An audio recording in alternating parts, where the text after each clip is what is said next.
देखो students, next बेटा हम इनके ऊपर जो हमने एवरेज स्पीड पढ़ी है और एवरेज वेलोसिटी पढ़ी है या इंस्टेंटेनियस स्पीड पढ़ा है, इंस्टेंटेनियस वेलोसिटी पढ़ी है। अब एक बार तो मैं डिफरेंस बता देता हूँ, वेलोसिटी और स्पीड में डिफरेंस क्या होता है। फिर हम इसके बाद बेटा इसके ग्राफ्स करते हैं, velocity time graph, position time graph. कई बार पूछ लिया जाता है ग्राफ्स के बारे में कि क्या क्या होते हैं भाई ये ग्राफ्स। तो देखो एक बार डिफरेंस हम कर लेते हैं, difference between speed and velocity.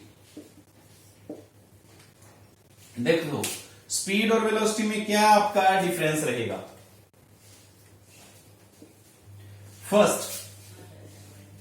First तो बेटा आप डेफिनेशन के साथ डिफरेंशिएट कर दो। डेफिनेशन स्पीड की क्या थी? It is the ratio of किस किस की रेशियो थी? It is the ratio of total path length to the total time total path length to the total time taken. ठीक है, यहां पे क्या लिखोगे भाई, या इसका देखो मैं एक बार फॉर्मूला भी लिख देता हूं, साथ में लिख लेते हैं भाई मैथमेटिकली भी। Speed is equal to total path length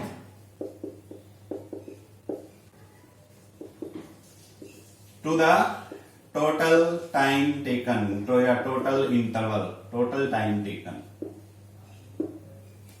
velocity में आप कैसे लिखोगे? वेलोसिटी का फर्स्ट जो डेफिनेशन है, डेफिनेशन पॉइंट बना रहे हैं हम। पहला तो डेफिनेशन क्या बनी थी वेलोसिटी की? It is the ratio of displacement to the total time interval, total time interval. आप इसको मैथमेटिकली कैसे लिखोगे? इसका फॉर्मूला क्या लिखा था? Velocity is equal to displacement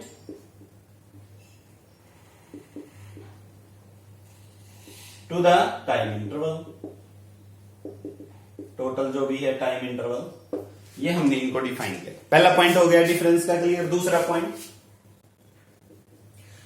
point देखो बेटा हम कैसे डिफाइन करेंगे, डिफरेंशिएट करेंगे।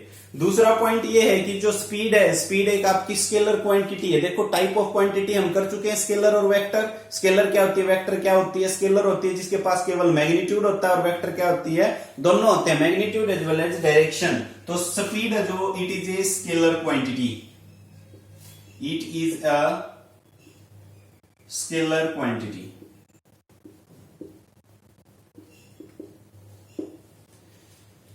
ये आपकी वेक्टर होती है भाई, it is a vector quantity.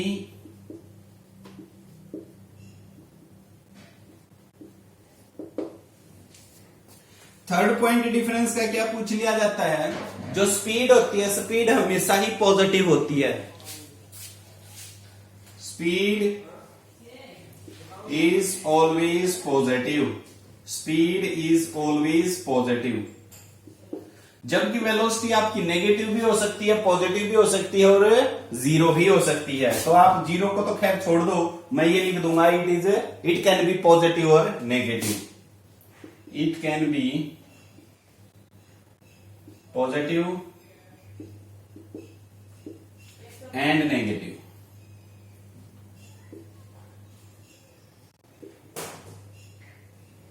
It can be positive and negative. ये है भाई आपके पास difference between the speed and velocity. तो आप बेटा ये तीन डिफरेंस बताए हैं, आपको 1 या 2 नंबर में ये क्वेश्चन पूछा जाने वाला है। तो आप इन 3 डिफरेंस को आप क्लियर कर सकते हो। तीनों में एक बार और रिपीट करवा देता हूं। पहले डेफिनेशन हमने डिफाइन किया है कि स्पीड क्या होती है?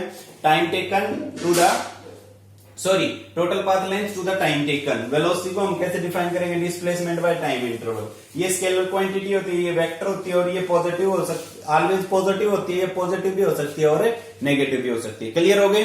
These are the difference between speed and velocity. Now further we will move on the next topic, and the next topic is graph between time, velocity, position, time. तो देखो अब हम ग्राफ्स करते हैं भाई। कैसे डिफरेंट डिफरेंट पोजीशंस में आपके ग्राफ पूछे जाते हैं। आप एनसीईआरटी से बेटा इनको पढ़ सकते हो, पढ़ा करो डेली। तो सबसे पहले हम ग्राफ करते हैं पोजीशन टाइम ग्राफ।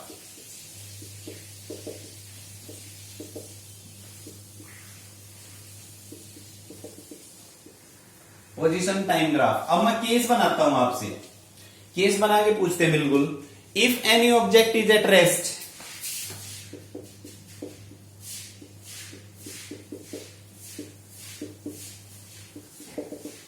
अगर ऑब्जेक्ट रेस्ट पे है तो आप बताओ बेटा क्या वो पोजीशन चेंज कर रही होगी? अगर ऑब्जेक्ट रेस्ट पे है तो क्या वो पोजीशन चेंज कर रही है? क्या नहीं कर रही ना। तो पोजीशन चेंज नहीं कर रही तो आपका ग्राफ है जो पोजीशन और टाइम में कैसे आएगा? इस तरफ हम क्या लेंगे? हॉरिजॉन्टली। हॉरिजॉन्टली हम लेंगे, देखो हॉरिजॉन्टली ले लेते हैं हम टाइम, और इस तरफ क्या लिया? पोजीशन। पोजीशन को किससे रिप्रेजेंट कर लिया? एक्स से। तो क्योंकि ऑब्जेक्ट है जो वो अपनी पोजीशन चेंज नहीं कर रही है, पोजीशन चेंज नहीं कर रही है, तो जो ग्राफ है वो ग्राफ आपका बेटा स्ट्रेट आ जाएगा पैरेलल टू द टाइम। क्योंकि वो पोजीशन चेंज नहीं कर रही है, ग्राफ आपका क्या आ जाएगा?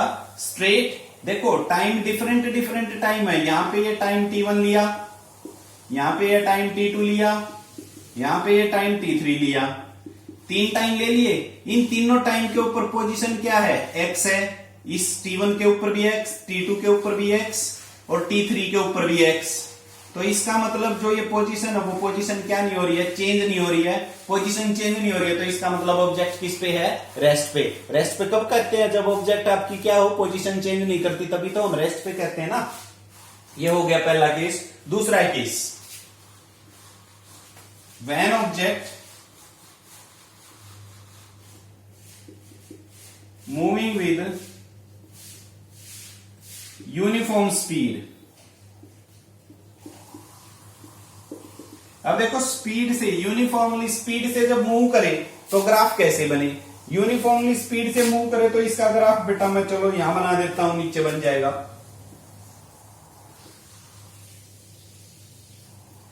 इस तरफ क्या लेना हमने? टाइम के अकॉर्डिंग, सॉरी हॉरिजॉन्टली, हॉरिजॉन्टली हमने लेना टाइम, और इस तरफ क्या लेना? पोजीशन।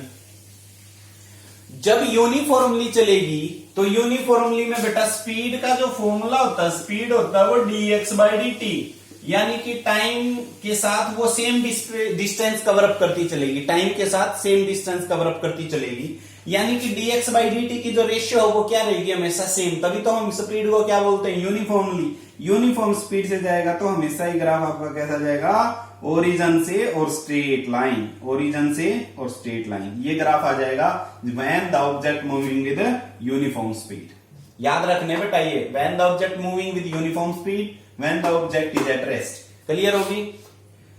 तीसरा केस, तीसरा केस क्या बन जाता है? जब ऑब्जेक्ट है जो वो आपकी नॉन यूनिफॉर्म स्पीड से जाए। Case C, when object moving with non uniform या variable speed.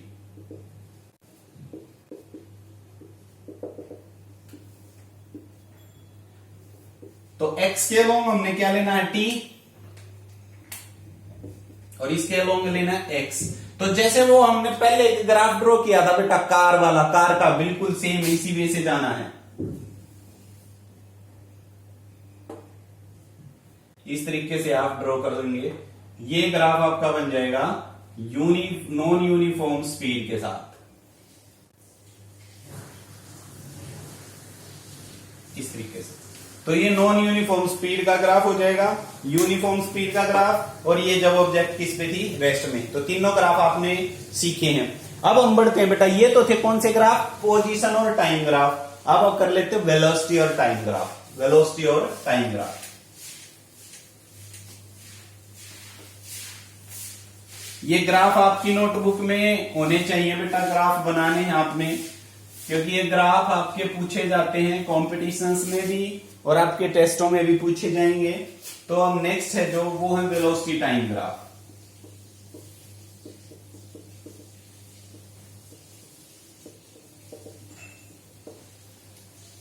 First point, when object is at rest,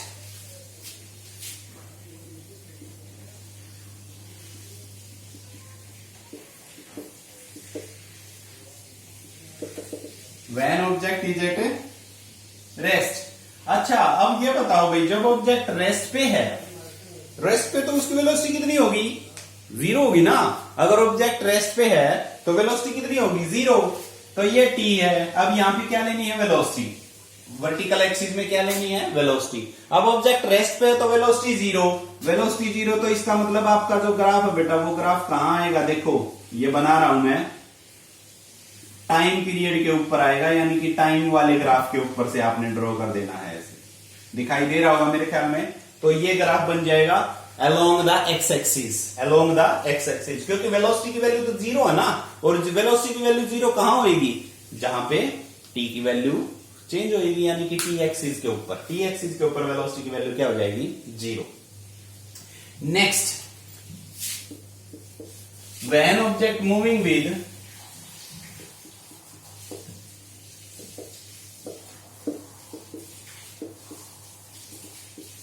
uniform velocity, uniform velocity का मतलब वेलोसिटी क्या रह रही है, सेम, वेलोसिटी सेम रहेगी, वेलोसिटी सेम रहेगी। तो इसका मतलब क्या हुआ भाई, कि टाइम के साथ वेलोसिटी चेंज नहीं होगी, टाइम के साथ वेलोसिटी चेंज नहीं होगी। तो टाइम के साथ वेलोसिटी चेंज नहीं होगी, तो इस तरफ तो ले लिया हमने टाइम, और इस तरफ ले ली velocity. Time velocity doesn't change with the time, तो इसका मतलब वो टाइम के साथ कांस्टेंट जाएगी, ये वैल्यू आ जाएगी जो पहले वाला ग्राफ हमने किसी तरह ड्रा किया था। तो देखो डिफरेंट इंटरवल्स में T1 पे देखा, T2 पे देख लो, T3 पे देख लो भाई, डिफरेंट टाइम्स के ऊपर वेलोसिटी क्या रह रही है, सेम रह रही है। वेलोसिटी सेम रहेगी डिफरेंट टाइम के ऊपर, तो हम कहेंगे कि जो ऑब्जेक्ट है वो ऑब्जेक्ट कैसे मूव कर रही है, यूनिफॉर्म स्पीड के साथ, यूनिफॉर्म वेलोसिटी के साथ। क्लियर होगी। तो ये यूनिफॉर्मली वेलोसिटी का ग्राफ हो जाएगा। नेक्स्ट है जो थर्ड है बनता भाई, वो है नॉन यूनिफॉर्म वेलोसिटी के साथ। When object move with variable velocity या non uniform velocity.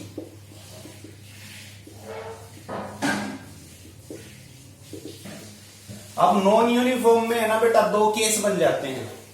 Non uniform में दो केस कौन कौन से होते हैं, एक तो वेरिएबल एक्सीलरेशन के साथ और एक कांस्टेंट एक्सीलरेशन के साथ। जब एक्सीलरेशन कांस्टेंट होता है, दो बनेंगे, एक तो वेरिएबल एक्सीलरेशन और एक यूनिफॉर्म एक्सीलरेशन। जब वेरिएबल एक्सीलरेशन होगा तो क्या होता है, और देखो मैं पहले बना रहा हूं कांस्टेंट एक्सीलरेशन के साथ, यानी कि यूनिफॉर्म एक्सीलरेशन। तो ग्राफ जाएगा ऐसे, यूनिफॉर्म एक्सीलरेशन में ऐसे, और नॉन यूनिफॉर्म एक्सीलरेशन में ग्राफ ये यहां पे क्या लिया हमने, टी एक्सिस लिया ना, टी और ये v। तो नॉन यूनिफॉर्म में आप कैसे भी ड्रॉ करो, ये नॉन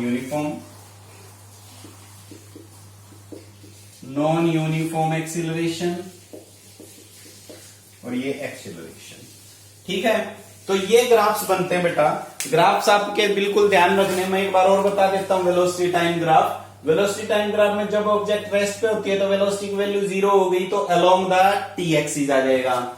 जब ऑब्जेक्ट आपकी यूनिफॉर्मली वेलोसिटी से मूव कर रही है तो वेलोसिटी की वैल्यू डिफरेंट टाइम्स के ऊपर सेम रहेगी, तो सेम आ रही है, parallel to the T axis आ गया।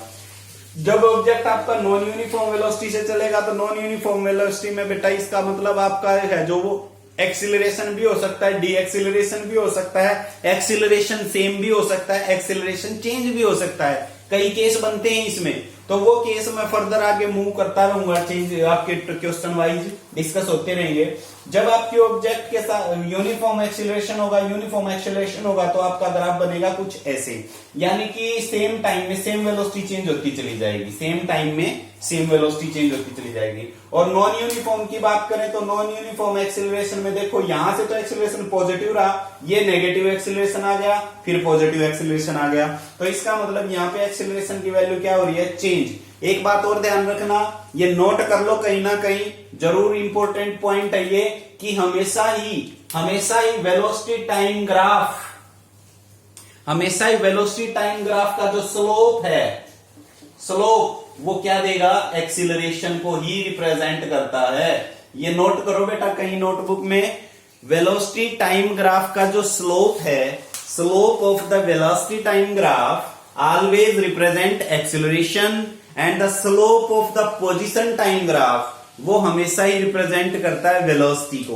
पोजीशन टाइम ग्राफ किसको रिप्रेजेंट करेगा, वेलोसिटी को, स्लोप। और वेलोसिटी टाइम ग्राफ का जो स्लोप है वो किसको रिप्रेजेंट करेगा, एक्सीलरेशन। ये दो पॉइंट फिर से मैं रिपीट कर रहा हूं, नोट कर लो इसको नोटबुक में।